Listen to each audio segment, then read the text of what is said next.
But there will be some people within organisations that are quite highly motivated to do the right thing. Lots of people will help other people if it benefits them, but actually we're saying here, this is for the benefit of the company, this is a benefit for you, actually.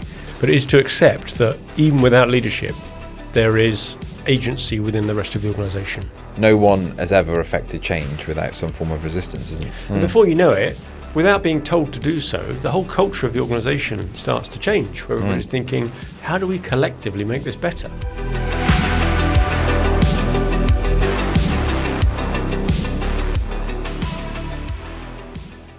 So you'll be delighted to know I've downloaded an app for a church. Well, brought on this burning bush moment. Well, I was sort of looking for a church of a different type, really. I was trying to download the Twickenham app so that I could get a ticket transferred to it so I can go and watch the rugby. Yeah. It being Six Nations season and all. And I was rushing, and on the App Store I picked up the Twickenham official app, downloaded it, only to find that it was the Twickenham Church of whatever it is. So I haven't opened it yet, but I can go and explore what messages lie within. Exactly. And maybe I'll have a moment. The Lord works in mysterious ways. Clearly. So then I went and downloaded the other actual Twickenham rugby one. Although the church would probably say they're the actual Twickenham one, aren't they? Really? Yeah. Who has the higher cause? Yeah. Whether it be, at the maybe it depends on Church the of outcome of Rugby. the match. Yeah, well, maybe. Or the atmosphere of the match, maybe. Yeah, who knows? I guess it has a larger congregation. Probably. But that's maybe not, I don't know. Drawing parallels here with churches and sport attendance might get us onto thin ice. But I thought you might be amused. Yes, no, it did You can bring a wry smile to my face. ask me later whether I just deleted it or whether I had a little look nose around. See what's You never know. It might be one little thing That it says thing. or I read and think, oh my There goodness, There we go. it's my moment. That's what happens. That's what happens. As you say, There mysterious we go. ways. Mysterious ways. So, So rugby at the Rugby at Twickers. Twickers. Yeah, it's great. I've been to Twickers Twickenham once before, and it's such a different atmosphere to people who are used to going to football. It's very family friendly, and supporters of the opposing teams will sit next to each other and have a bit of gentle joshing. But it's take your beer onto the terraces. That was or seats. So yeah, actually, I look forward to that. See how it goes. I'll let you know next week which side was Victoria. Well, you'll find out before which side was victorious, but I'll tell you what the atmosphere was like. See you on the telly. Yeah, I'll wave. I need to wear fancy dress to be on the telly. I'm not going to go there. Right, so should we do a podcast? Yep, let's do it. Okay, let's do it.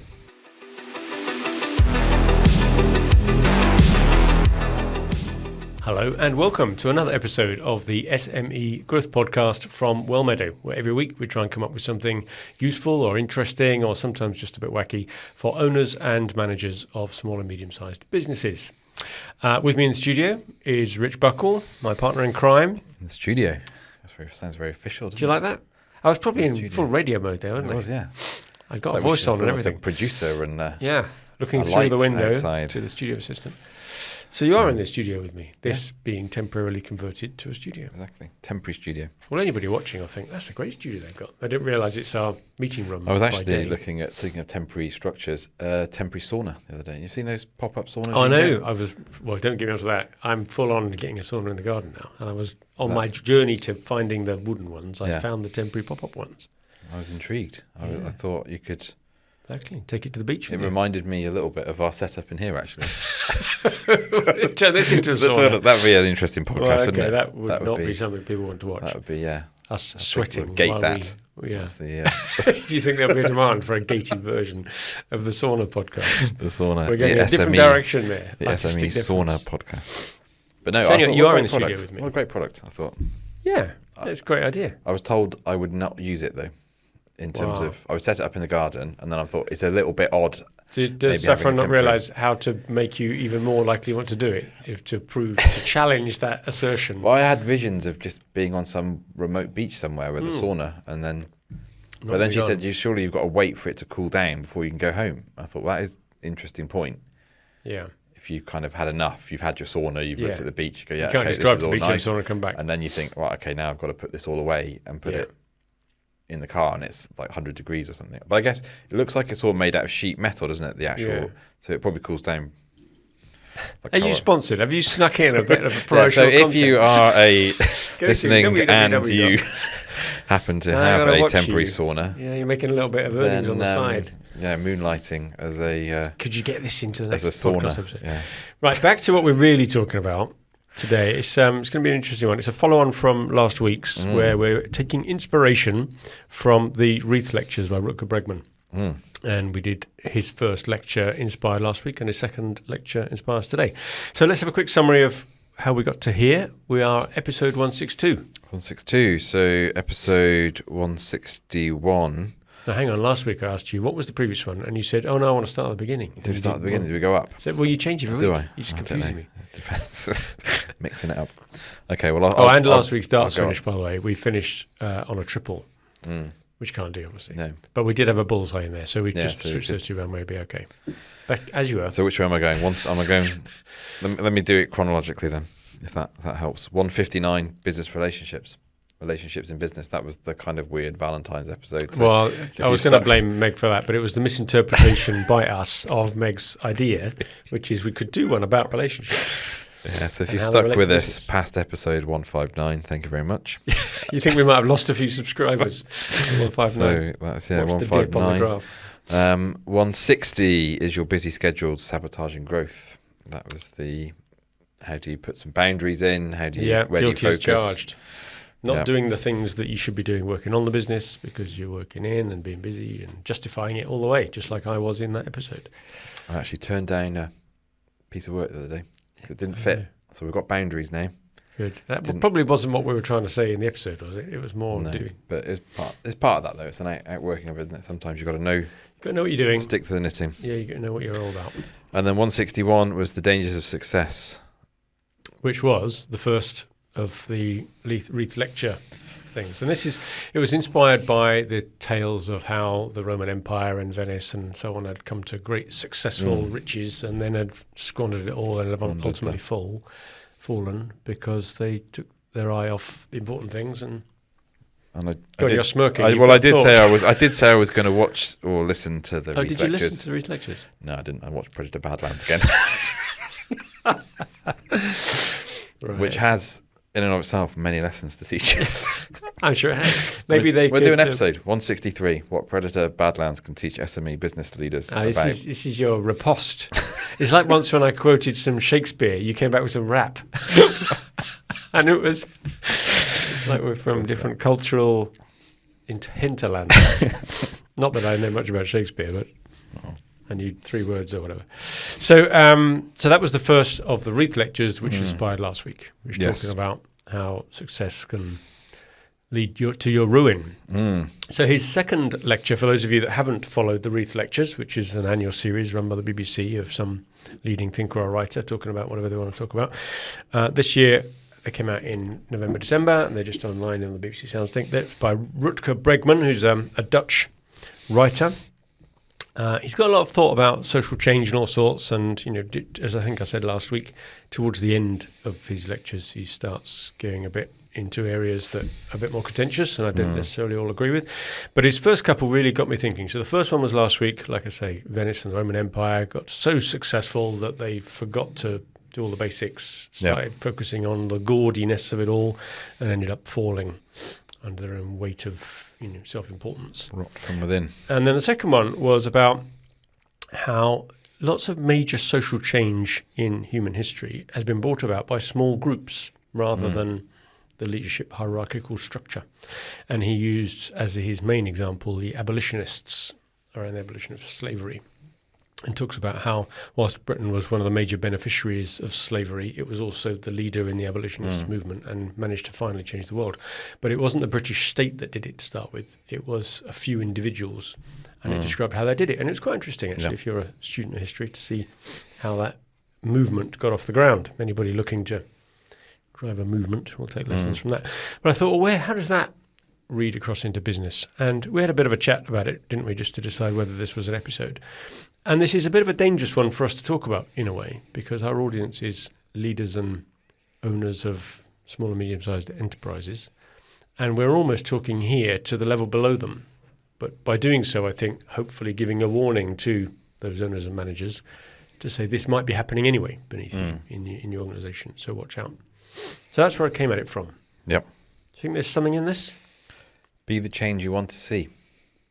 Okay. Are you just going to focus all of today on sound bites? The only thing you say is a sound bite. You're going to dominate the trailer. Yeah. Take this clip. No, I think it's an important one to think about. I think there's probably more examples that I can think of where it's leaders haven't created the culture or the space for followers to self-actualize as much as they could or take responsibility. So I think there's a lesson in that. Mm-hmm. But yeah, I think it's definitely one for leaders to watch for if there's stuff happening that you're not either aware of, or why is it happening without your involvement. You may not notice it. Yeah, in which case you probably need to be aware that it might be happening and you're not noticing it. Yeah. Maybe keep an eye out for it. So the point here is not to try and foment revolution. We're not trying to say to everybody, rise up and take control of the business from beneath the leadership. But I think the situation I'm imagining here is where the leadership of an organisation has gone off the boil for whatever reason. They may be distracted for health reasons, personal reasons, business reasons, trying to seek funding, or they're pursuing an M&A deal, or major strategic change, or what it could be all sorts of reasons why you perceive as someone lower down in the ranks, manager or below, that the leadership aren't leading so much at the moment because they're doing other stuff, either good or bad reasons for why that might be the case. But that doesn't mean that the organisation suddenly grinds to a halt. I think most organisations, like lots of other things, have got a great survival instinct.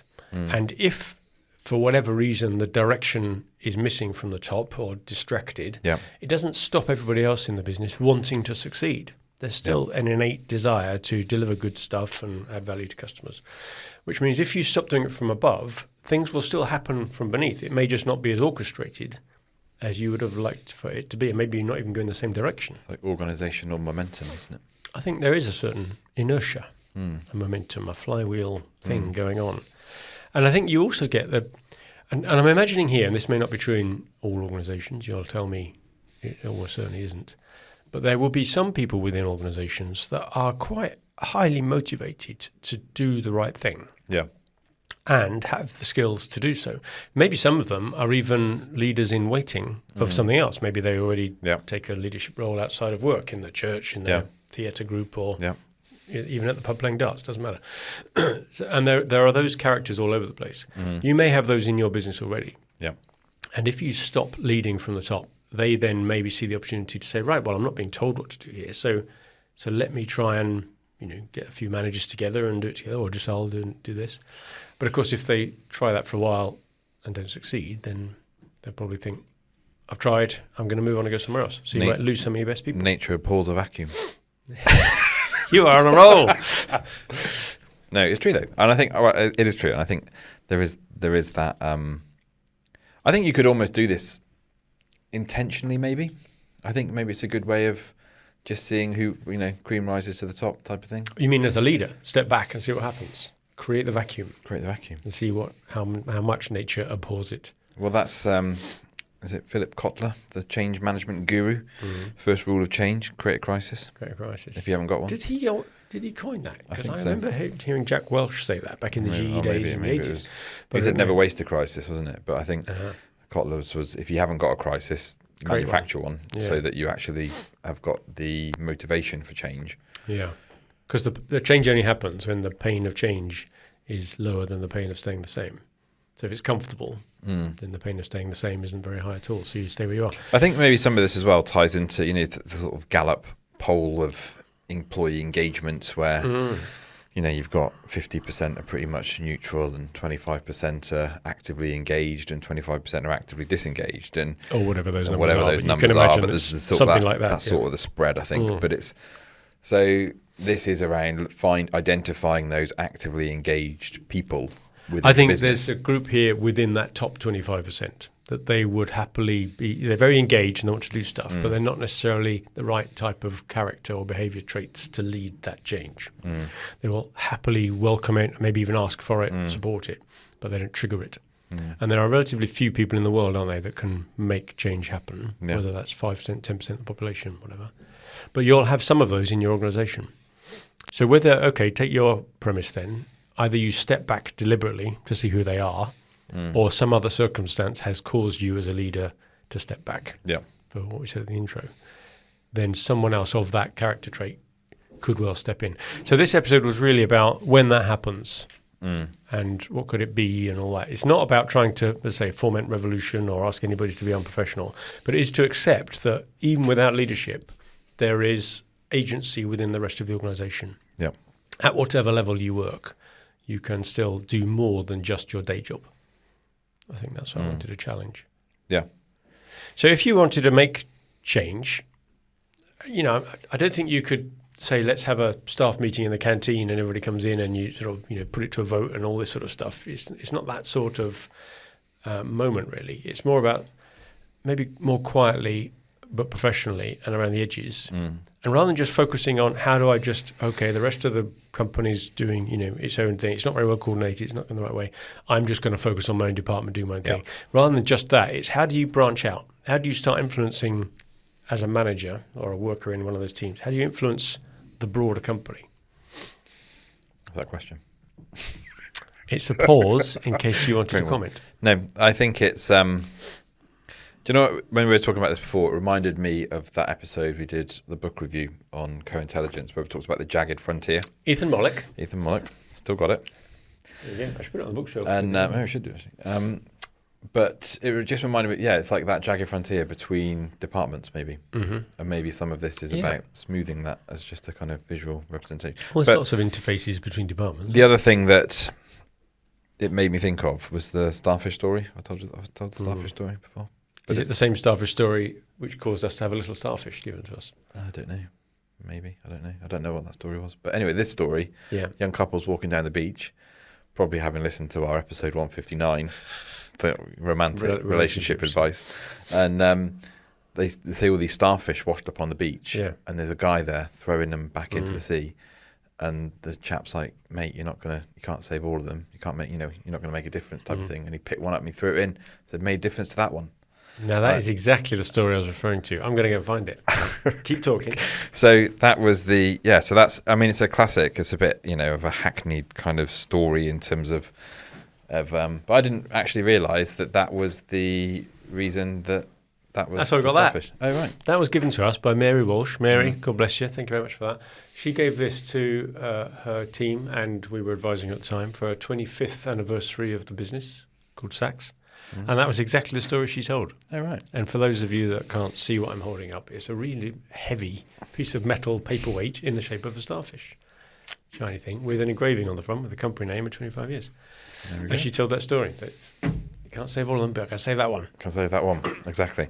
So I think maybe just to bring it back into the topic here, if you are in that situation where you see maybe you can't change the entire company, but you can do something that improves a process or a relationship between departments or something. Yeah. Just focus on one starfish at a time. See where it goes. Yeah.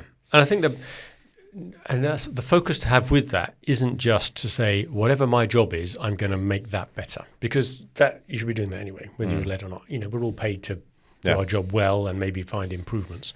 If you're going to try and make a bigger impact than just becoming the best, finance department, engineering department, sales department, whatever, it's about trying to influence people outside of your normal realm. And maybe that's true in life. We can all just be better people, but that doesn't change society very much other than you. Yeah. But if you could influence others as well, then you get more leverage. So if you're in finance, for example, what could you do at the interface between finance and, say, sales to help sales improve, change their culture, make them more positive? And then if you can influence them in such a way that they start behaving the same way as you do, they would influence how they interface with operations or marketing or whatever. So you've got to think, how can, still by doing what I do, but how can I put a different lens on that rather than just producing the management accounts quicker or speeding up the collection of payments on invoices or whatever. What is it that I can do within my role that would really benefit sales more and put that up the priority list? And similar with marketing, rather than just saying I'm going to produce more collateral and get more leads in and so on. What about suggesting that you go with sales to some of their customer calls, speak to customers directly, experience. I wonder how many people have even been into their customers. We've mentioned this in previous podcasts. If you're in industry, have you ever walked around the shop floor where your products get used, spoken to the people who use them, seen them in situ, see what they look like when they're 5 years old and they've got a bit of dirt on them and they've been kicked or hit by a forklift truck or whatever. If you're in the warehouse, ask who else can I influence? And if you can change the attitude and behaviour of the people in the neighbouring departments by saying, I'm prepared to do more in my department to help you get better, then you get reciprocation, of course, and that may help, but also pay it forward. Okay, I've done that for you. You go and do that now for another department. And before you know it, without being told to do so, the whole culture of the organisation starts to change, where everybody's thinking, how do we collectively make this better? We don't have to all sit here like lemmings waiting to be told what to do. We've got agency. Yeah.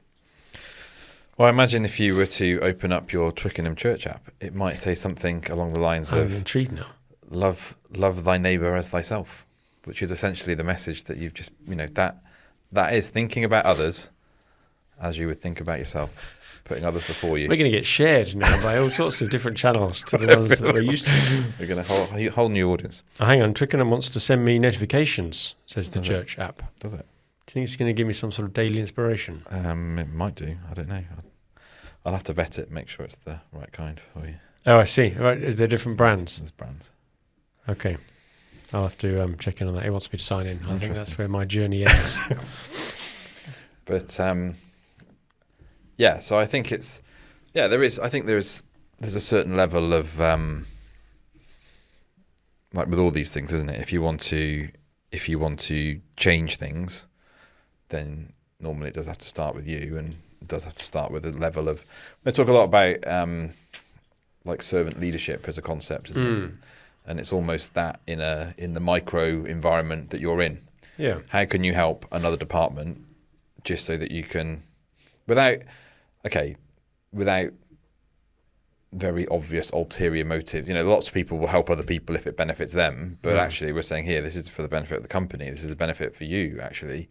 If we get this process, sorted out, or if I come with you on, like you say, marketing goes with sales on a call, or just in a way, you're almost just showing an interest in the business, aren't you? Rather than coming in the point. The business and as a doing whole. your job, you're going, do you know what? Actually, if I could take this to the next level of kind of, it's not quite Maslow's hierarchy, but there's an element of that kind of, I want to understand the thinking behind the customer rather than just produce the next newsletter that goes out to them telling them what we've done.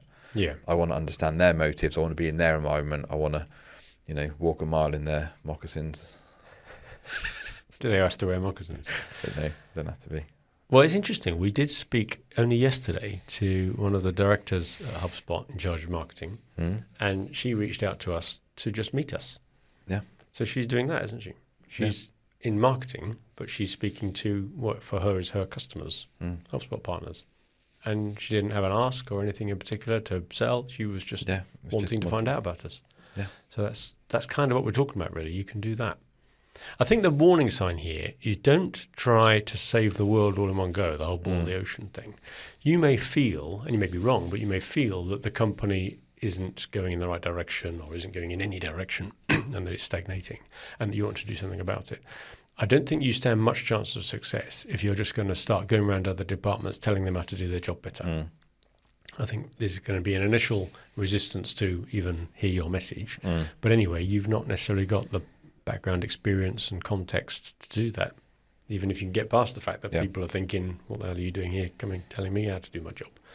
But at that interface, that's where you've got legitimacy, where your department touches all the other ones. You at least start with that, grow that sphere of influence first, and then maybe you'll have permission to go a bit further. I think as well, if you're thinking, actually, yes, I could do this, you will encounter resistance. Because not everybody wants to change. In fact, most people in jobs don't want to change. We all like routine, So, and there's a lot of fear of change and all of that type of thing. So, as the old proverb says, it's to a man or woman's honour to overlook an offence. So, if you're trying to make some change, you are going to upset some people. You are going to have things maybe misunderstood. You are going to not get the response that you hoped you were going to get. But you've got to keep going. You've got to put one step in front of the other, keep going. You come up with more I don't know where it's coming from today. Is it because I mentioned my app? You're trying to subtly influence me. Yeah, by the end of this, we're going to have a baptism by the end of this. I need to watch this on Dodgy Ground. I take your point, though, that if you're going to start venturing into this harder territory, then you've got to be prepared to take the knockbacks. You will get that. It's not going to be... No one has ever affected change without some form of resistance, isn't it? There's a reason why it doesn't happen organically. It has to happen with some level of force behind it. Yeah, okay. I suppose I'm thinking about a different type of change, though. So you're right. If you're going to say to some other department, why don't you do your job better, you're going to definitely get change. Or even, here's a new tool I've created, I want you to use that. Well, I was quite happy with the one I had before, thank you very much. So you're talking soft power. Well, it's more about giving rather than persuading. I'm now going to do something that I've not done before that helps your department from the position of me being in my department. So I'm not going to do your job for you or critique you or advise you or anything like that. I'm just, how can I do something that takes away a pain or helps you do something better in your department? Something that you'll see as a gift from me. So I'm talking about, maybe you're in design. And you go to sales and you say, look, I know you guys all want to sell the prototype before I've done them, and you want to have ultimate customization of everything, and I can't offer you all that, but how about if I do this for you? And I create a thing which, when you're in front of a customer, gives you something to give them which looks like or feels like or is in some small way a customization or a new thing. How about I do that? And you put some energy in your design department to think, what can I do? If I were a salesperson right now, what would I really appreciate getting out of design? Rather than just doing my job better, which is what I've always done, can I give you something else? If I'm in finance, how can I come up with a new lease offering to help people with CapEx requirements to come up with a different way of selling? Or how can I come up with a better costing model so that you can see the boundaries around your pricing decisions? Or if I'm in production, you can carry on, can't you? And so it's not just about how do I do what you would expect me to do anyway, but how can I do something now that I don't have to do at all, but I appreciate that if I did, it would help you. And then the point being that you almost get, if you're successful at this and you lead and it becomes infectious and other people do the same, suddenly you've changed the culture from within rather than it necessarily having to come from the top. Well, things start becoming more collaborative then, I suppose, don't they? It's almost, because even saying that, you could say, even if it's not building a product or something, you could say, right, if you've got a meeting with a really big customer, I can give you half an hour or something. Do you want me to join the call from a design point of view and bring in...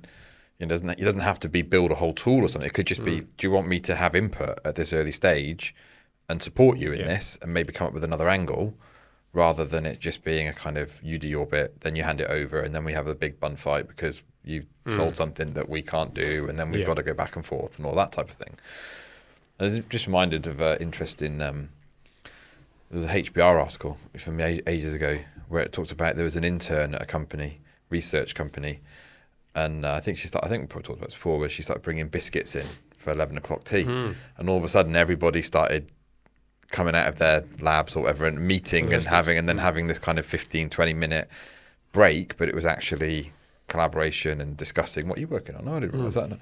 And I think she was there for the summer and then she left and the whole thing just petered out because there was no longer that one person just bringing in a catalyst. And even that, when you bring in a pack of biscuits, it's amazing actually what things like that can actually have as a catalyst for just bringing people together to say, everyone, in lots of cultures and things, food is a real big community cohesion type of thing. So even in a company, you could say, well, actually, I don't feel like I've got huge amounts of, kind of process insight or whatever, but actually I'm just going to buy some biscuits and everyone's going to get together once a week. It can be as simple as that. Simple as that. And actually people start going, well, what are you working on then? No, actually, I've got that problem. Oh, we solved that over here doing this. And maybe just taking an interest then. That's an extension of that. The biscuits thing was a kind gesture at a human level, but then the impact it had was beyond just we're having a biscuit, thank you very much for buying them.